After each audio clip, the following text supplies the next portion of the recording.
প্রায় একটি ফুটবল মাঠের সমান ঘড়ি তৈরি করেছে চীন, আর এই ঘড়ি দিয়ে উৎপাদন হবে বিদ্যুৎ।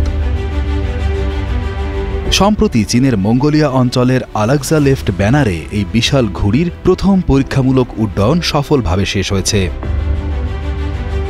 ৫,০০০ বর্গমিটার আয়তনের এই বিশাল ঘড়িটিকে প্রায় ১,০০০ ফুটের বেশি উঁচুতে ওড়ানো হয়, কারণ সেখানে বাতাস অনেক বেশি শক্তিশালী এবং প্রায় সারা বছর ধরে একই গতিতে বয়ে যায়। পাওয়ার জেনারেটিং ঘড়িটি যখন প্রচণ্ড বাতাসে উড়তে থাকে তখন এটি একটি খুব শক্ত রশি বা তারকে সজোরে টানে।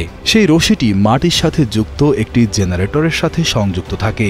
ঘড়ি যখন রশি টানে তখন সেই টানের শক্তিতে জেনারেটরটি ঘুরতে শুরু করে এবং তা থেকেই বিদ্যুৎ উৎপন্ন হয়। সাধারণ উইন্ড মিলগুলো এত উঁচুতে পৌঁছাতে পারে না, তাই একটানা শক্তি উৎপাদনও সম্ভব হয় না।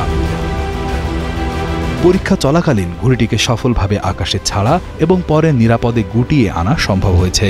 পাওয়ার জেনারেটিং ঘড়ি উদ্বোধনী পরীক্ষার প্রধান পরিচালক কাও লুন জানান, আকাশের অনেক উঁচুতে থাকা বাতাস একটি অজানা খনির মতো, যেখানে প্রচুর শক্তি লুকিয়ে রয়েছে।